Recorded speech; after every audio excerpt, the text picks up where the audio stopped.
मेरी छोटी बहन तो क्या चाहती है? मैं बस यही चाहती हूँ कि आप यहाँ से डिस्चार्ज ले लीजिए।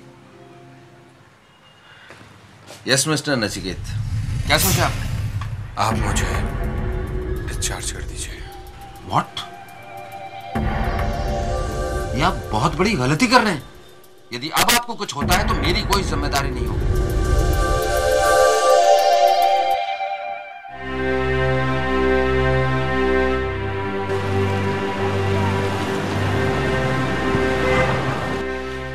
Excuse me, I'm Asa. I want to meet Dr. Pratiksha. ऊपर जाइए, डॉक्टर आपका वेट कर रहे हैं। Thank you. आप लोग यहाँ बैठिए, मैं डॉक्टर से मिलकर आती हूँ। Good morning, doctor. अरे आस्था, कम कम।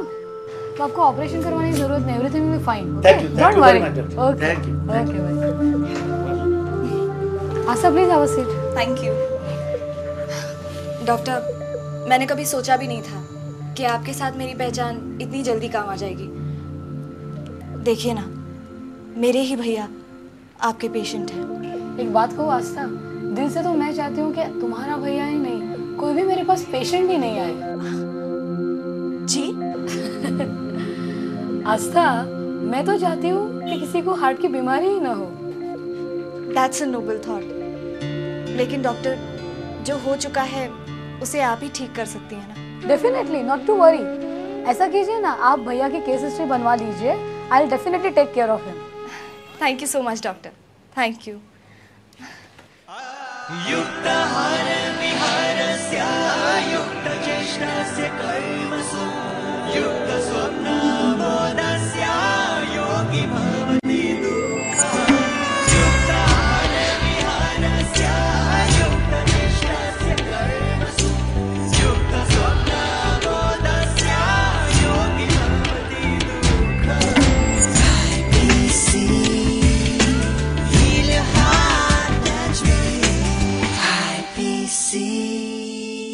Thank you.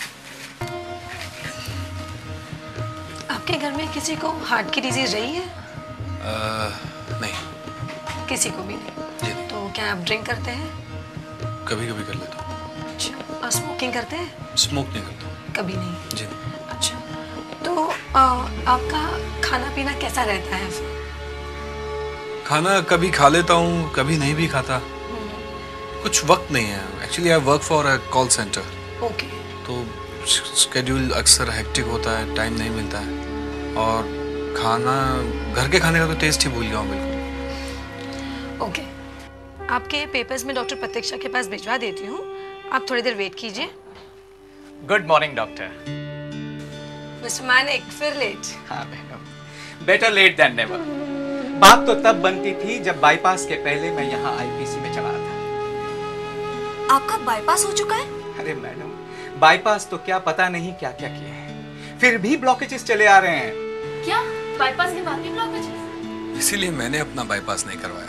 जानते हैं, डॉक्टर प्रतीक्षा ठीक ही कहती थी, बाईपास हार्ट अटैक का परमानेंट सॉल्यूशन नहीं है। अच्छा, आपके पास कार है? जी।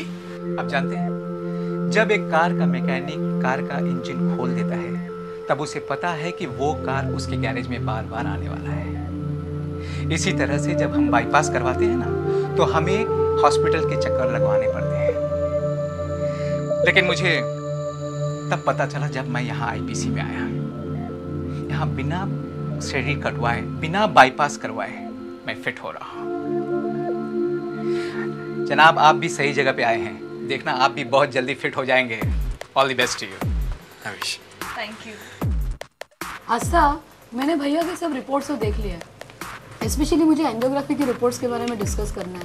ये जो सब ब्लॉकेजेस हम देख रहे हैं, इट्स ऑलमोस्ट 90-95%। थोड़ा और हो जाता तो शायद सेंचुरी हो जाती थी।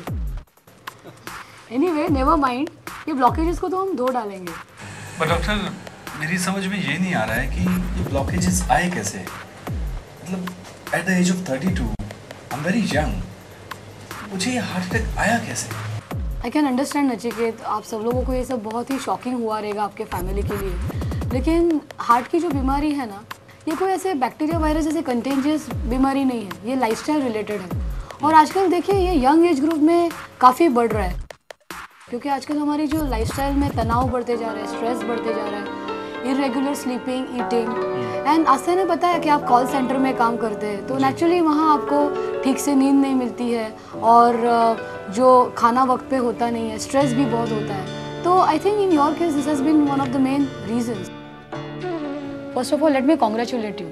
आपने जो डिसीजन लिया है कि आपको बाईपास नहीं करवानी है, that is absolutely right. I am with you, क्योंकि ये जो ब्लॉकेजेस है उसे हम अगर लाइफस्टाइल चेंज कर देते हैं, रूट कॉज तक जाते हैं और हमारी जो ट्रीटमेंट्स के बारे में जो एक्सप्लेन करूंगी, definitely you can reverse it. In fact you are going to be my successful role model. लेकिन ये होगा कैसे डॉक्टर? बिल्कुल होगा, बिल्कुल मुमकिन है। आस्था को तो लास्ट वीक मैंने समझाया था जब वो आर्टिकल लिख रही थी, सब हम लोग कैसे ट्रीटमेंट्स देते हैं, आर्टेरियल क्लियरेंस, ECP। तो चलो आज आप दोनों को भी मैं एक्सप्लेन कर देती हूँ। तो जैसे आपकी एंजियोग्राफी की गई है तो उसमें हम क्या देखते हैं कि जब भी हम डाई डालते हैं तो ये जो 3 मेन नस हार्ट की दिखती है, राइट साइड की एक और लेफ्ट साइड की 2, जिसमें ऑलमोस्ट 90-100% ब्लॉकेजेस होते हैं। लेकिन एंजियोग्राफी में ये जो छोटी नस है, ये पूरा नेटवर्क आपको दिखता नहीं है।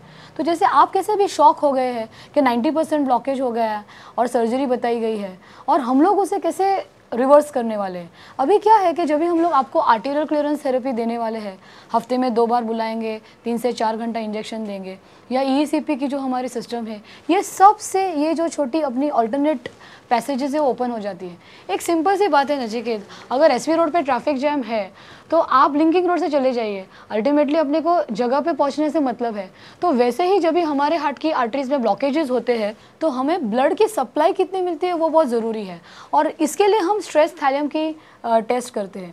तो आपके केस में भी मैं क्या करने वाली हूँ कि जैसे कि अटैक के बाद अभी आपका हार्ट का पंपिंग थोड़ा कम हो गया है, तो 2D एको की टेस्ट, स्ट्रेस थैलियम, तो we will scientifically prove it कि जैसे एक सर्जरी के बाद, सर्जरी में क्या होता है मैं आपको बताती हूँ कि जब भी हम सर्जरी करते हैं तो एग्जैक्टली ये जो ब्लॉकेज है, तो ये ब्लॉकेज को हम दूसरी पाइपलाइन के साथ जोड़ते हैं। लेकिन मैं आपको मना क्यों करवा रही हूँ, क्योंकि अगर हम दूसरी पाइपलाइन जोड़ते हैं उसमें भी तो थोड़े सालों में ब्लॉकेजेस वापस आ जाते हैं। So imagine when you are 32 and if you do a surgery, then again the recurrence chance is always there.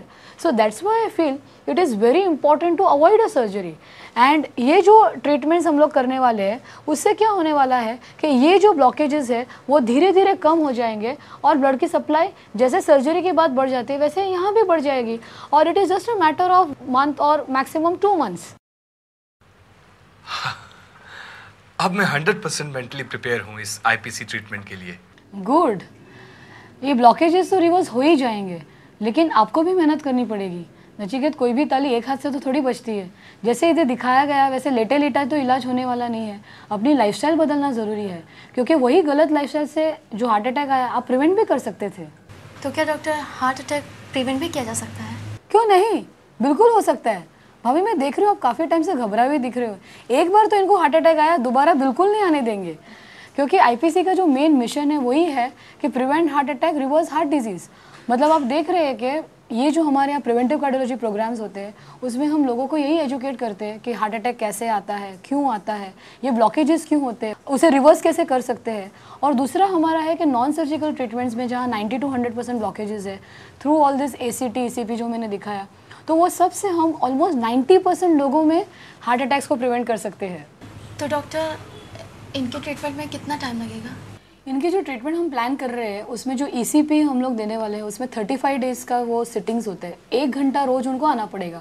जैसे आपने देखा कि हम लोग हॉस्पिटलाइज तो करते नहीं है, और ECP के साथ साथ क्योंकि ये बहुत यंग है और उनके ब्लॉकेजेस भी रिवर्स करने हैं, इसके लिए मैं उन्हें ड्रिप की ट्रीटमेंट दूंगी। उसके लिए उन्हें हफ्ते में सिर्फ 2 बार ही आना है, 3 से 4 घंटे। तो ये ट्रीटमेंट को करीब 1 से 1.5 महीने कम से कम लगेंगे, और फिर उसके बाद हम टेस्ट करके देखेंगे कि इम्प्रूवमेंट कितना है, और उसके बाद भी जब भी आना पड़ेगा it will be just once in a week. तो आप देखिए it is very simple and कोई चीरफाड़ नहीं है, कोई उसकी साइड इफ़ेक्ट्स नहीं है। इसका मेडिक्लेम भी मिलता है क्या? सॉरी नचिकेत, इसमें मेडिक्लेम नहीं मिलता है। एक्चुअली ये जो ECP ट्रीटमेंट है US में उसको मेडिक्लेम मिलता है, लेकिन इंडिया में ये रिसेंट डेवलपमेंट्स है, तो I am also working hard for that, but as of now नहीं मिलता है। लेकिन मुझे और एक बात आपसे डिस्कस करनी थी कि हर एक चीज़ को हम एक पैसे के इससे हम लोग सोचते हैं, लेकिन आज हमारे शरीर पे जो स्कार्स आते हैं उसकी मतलब जो हमारे शरीर पे हमको जो एक फिज़िकल ट्रॉमा होता है उसकी कीमत थोड़ी मेडिक्लेम चुकाने वाला है। कि जैसे कि आपकी वाइफ के जो इमोशनल ट्रॉमा होने वाला है